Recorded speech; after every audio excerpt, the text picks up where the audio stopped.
Un cordiale saluto amici della Wii Sport e ben ritrovati con il campionato di Serie D giunto alla sua 30ª giornata. Dal Despar Stadium il Città di Messina affronta la Cireale Calcio, da una parte la formazione di Mister Furnari che dopo la sconfitta per 2-1 contro la Cittanovese a quota 28 punti in classifica in piena bagarre play-out. Dall'altra parte invece i ragazzi di Pippo Romano dopo la vittoria per 4-1 contro i Gia Virtus continuano a cavalcare il sogno playoff con il quarto posto finora raggiunto dagli acesi. Giornata a forti tinte giallorosse, il Città di Messina infatti in mattinata ha vinto il campionato Under 15 regionale tributo nella prepartita del Despar Stadium 3-5-2 per Mister Furnari con Paternini tra i pali, Bellopede, Berra e Bombara in difesa, a centrocampo Cannini e Fragapane sugli esterni, De Lucia nell'inedito ruolo di centrocampista centrale, ai suoi fianchi Nicosia e Cangemi, in avanti Galesio e Di Vincenzo. Si osserva anche qui un minuto di silenzio per commemorare la scomparsa delle vittime nel 10° anniversario del terremoto dell'Aquila. Partiamo col film del primo tempo, subito rimessa laterale, Galesio mette dentro, Di Vincenzo la spizza sul secondo palo, arriva Cannino che la alza sopra la traversa,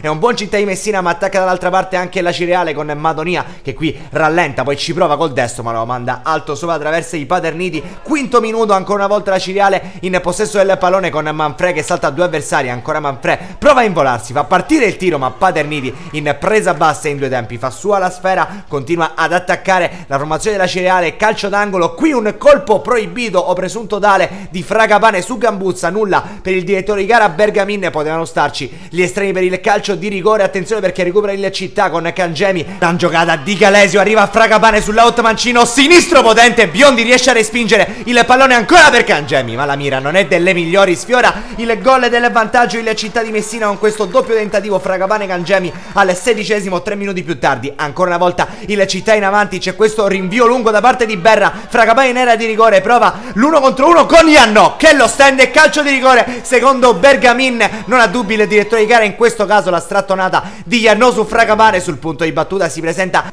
Alessandro Cangemi che prova con questo cucchiaio a battere Biondi ma è da dimenticare il suo tentativo, il Città di Messina spreca l'occasionissima di sbloccare la gara proprio con Cangemi che all'andata aveva segnato invece una doppietta. Dall'altra parte la Cireale attacca con Madonia. Attenzione agli Amaranto qui col numero 10 che trova Talotta, è già fuori gioco però quando il giocatore col numero 11 deposita alle spalle di Paterniti il secondo gol annullato. Arriva poco dopo perché Aprile mette dentro Raucci, trova ancora una volta la via della rete ma è salita bene la retroguardia del Città di Messina che oggi con Bellopede, Berra e Bombara ha fatto un figurone. Di Vincenzo in area di rigore, una delle ultime chance della prima frazione, pallone scaricato all'indietro, Fragapane allontana la difesa sul pallone De Lucia, poi Nicosia la palla schizza, Di Vincenzo riesce ad arrivarci, poi contrasto con Gambuzza, alla fine arriva anche un parapiglia tra i giocatori in campo, ne subiranno le conseguenze Fragapane e Gambuzza che verranno ammoniti entrambi dal direttore di gara Bergamin. Calcio d'angolo però per il Città di Messina, Cangemi sul punto di battuta, Bellopede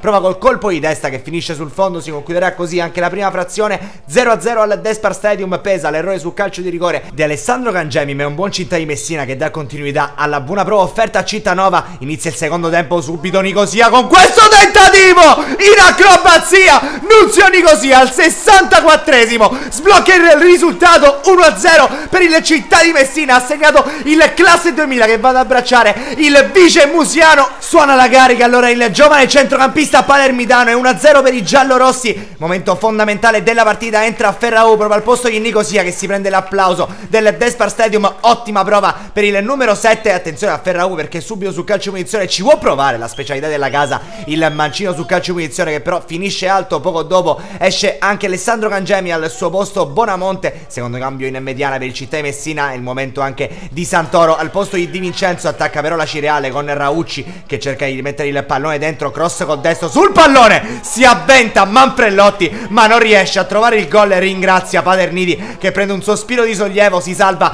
il Città di Messina che rischiava di aver sprecato tutto. Fuori Galesio, dentro Alessandro Codagnone all'89esimo, Cannino tocca per Bonamonte, perfetto l'assist per Santoro che entra in area di rigore, Andrea Santoro, ed è 2-0 del Città di Messina proprio allo scadere, il gol convalidato dal direttore di gara Bergamin, un presunto gol fantasma lamentava così la Cireale, ma è 2-0, il primo gol in campionato con la maglia del Città di Messina per Andrea Santoro. Ancora un classe 2000, non ce la fa Fragapane, al suo posto Quintoni. Attenzione perché ancora il Città proprio con Quintoni. Bonamonte prende la mira, fa partire il destro che finisce sul fondo, ma arriva il triplice fischio ed è quasi una liberazione in casa Città di Messina. Non vinceva da quasi 2 mesi la formazione giallorossa di Mister Furnari, torna però a ruggire in zona playout perché adesso le ultime 4 potrebbero cambiare praticamente tutto. Un cordiale saluto e alla prossima.